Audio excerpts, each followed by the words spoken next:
Hello, everyone, and welcome to this very special series where we are going to be exploring the human stories behind science. I'm talking about the journeys, the questions, the breakthroughs, and the people who make knowledge accessible to all of us. And today I'm very honored to be starting this series with someone whose work is as impactful as it is inspiring. I'm talking about the lovely, the awesome, the cool, the absolutely great Dr. Raissa Okwuosa. She is an environmental chemist, a toxicologist, a communicator, an inventor, and a scientist who truly embodies the idea that science belongs to everyone, which is probably my favorite thing about her. This project is about more than just research, of course, it's also about connection. It's about understanding how the work happening inside laboratories touches our everyday lives. And I must not forget to introduce it. We have a wonderful name for it. Maybe you should introduce the name for it, Raissa. Thank you very much, Lulu, and I'm very happy and pleased to be here with you today. And yes, and actually we came up with a very, very beautiful name in French that will be the title of all our series. The name is La Science Pour Tous, which means science for all in English. Yes. I am very excited about learning from you, about all the reflections we're all going to have, I'm sure, and also the inspiration that we're going to take from this. So I think to kickstart things, let's get to know you a little bit better. Please, won't you just tell us a little bit about yourself and also talk to us about the science bug biting you? When did that happen? How far back in your childhood did you start showing interest into this world? Okay, thank you so much, Lulu. Yeah, I can say that my curiosity for science really started in primary school. Can you imagine? And at that So stage little. or at that level, you know, yeah, at that level, science was just about observing things around me and also try to understand the why and how things happen the way they do. And like for example, why do we have like this beautiful rainbow popping out when it's rain? So that interest actually became deeper and stronger in secondary school. And at that point, science was not just about observing and learning just facts. I could not test those facts through experiments during chemistry, physics, and biology classes. And you see the magic happening during those experiments.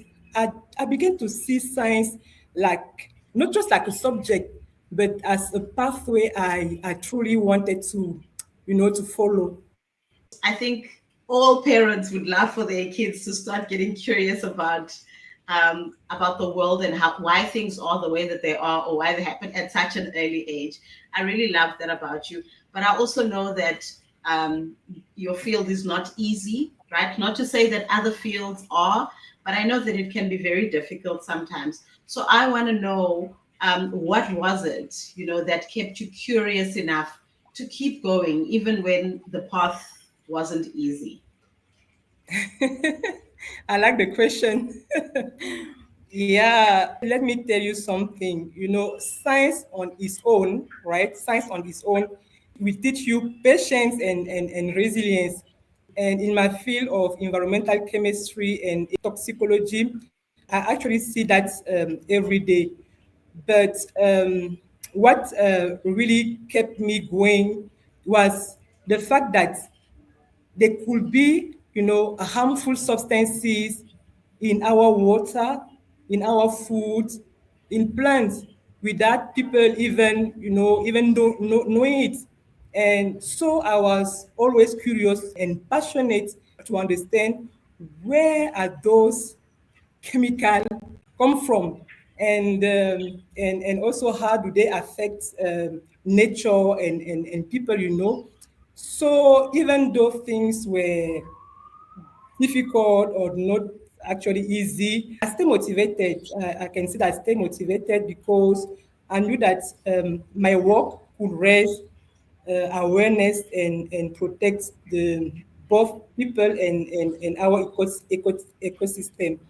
what about your earlier experiences, like things like your upbringing, community, or culture? Have any of those influenced the way that you see and the way that you practice science today? Yes, yes. My upbringing and my community really shape the way I see or I practice science today, because growing up made me understand that everything in the environment is connected, and because of that, I always look at the bigger picture when I'm doing my work. And for example, if maybe a river is polluted by chemical from a factory, I don't just test the water from that river.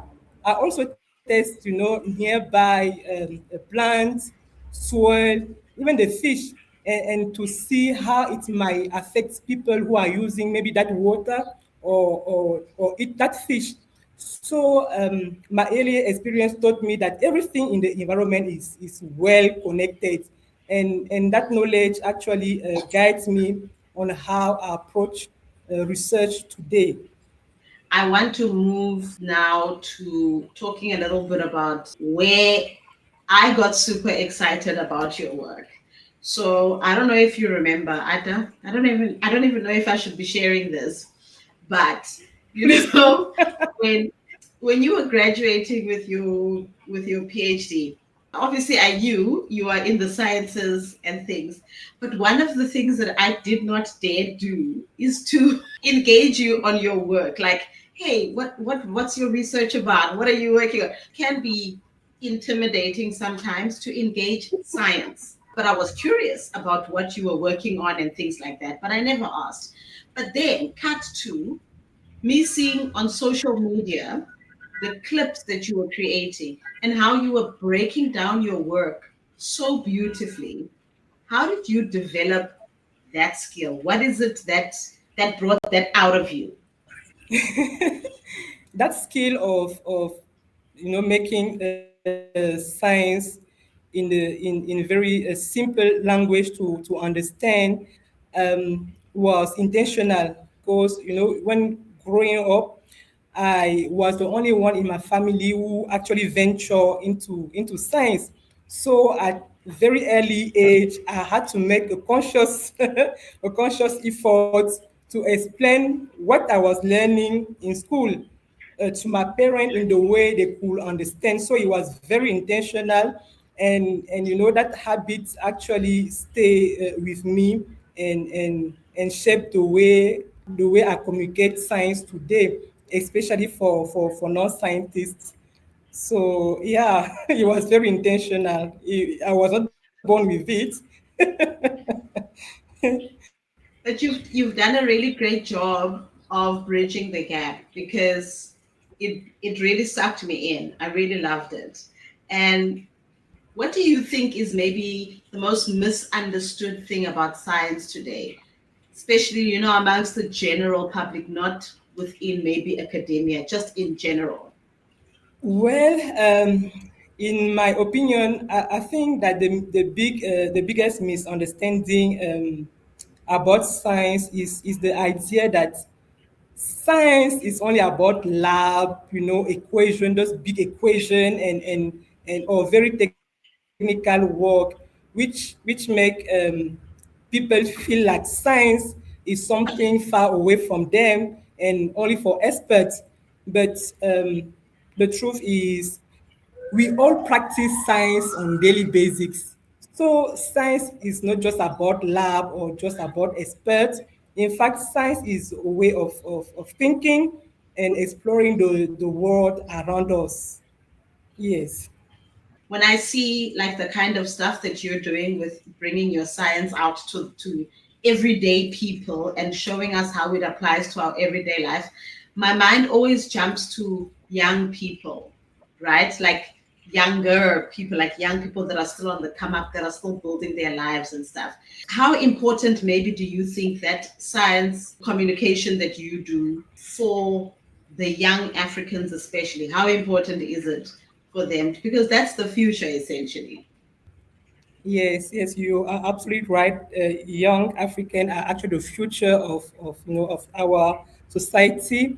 Science communication is very important because it inspires curiosity, firstly, and also it empower inform decision making. Because if you know what is happening around you, you can make informed decision. You cannot just decide based on what you don't know. You decide to make a decision based on what you know and what you understand. And with science communication, young African can easily contribute to solving local challenges because now they have the knowledge and the understanding of what is happening in their community. Yes. Absolutely. And I hope that the work that you're doing starts to land, starts to be on their feeds and really start getting into integrating learning about those things into their everyday life. Now, there are other scientists out there who also maybe think about the fact that I don't want my work to be stuck in the lab. I need my work to go out there. And putting your work out there means having communication skills or being a storyteller or becoming one. Like you said, yours was intentional. You intentionally did that work to build that skill to be able to put your work out like this. So, how can other scientists become better at it, become better at storytelling? Yeah, so in my opinion, scientists can become a better story tellers by connecting research to everyday experiences. And also, please, they should use, analogies, they should use visual, they should use, real life example so that people are more likely to understand, trust and act on scientific advices when it's presented in the way they can relate or understand. So this is what I can say about how scientists can be a better storytellers. Yeah, so I love those tips that you've given. And I do hope that more scientists apply those strategies to their storytelling and actually bring out the work that they're doing.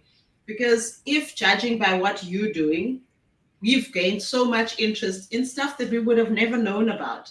Like, I would have never known about the stuff that's happening with water, what is inside the water, what goes in the water, or how it affects my body when I drink that water, or the power of banana peels. I would have never known all the things that banana peels can do if I did not get hooked onto how you were telling us about it and then you linking it to the actual research without it feeling like it's so difficult, it's so complicated because, that does happen with terminology and everything. And now, before we kind of get to the end of like getting to know you a little bit, I just want to find out from you, have there been moments where you realized that how you share your work can matter and be just as important as what you are actually sharing? Yes, yes, absolutely.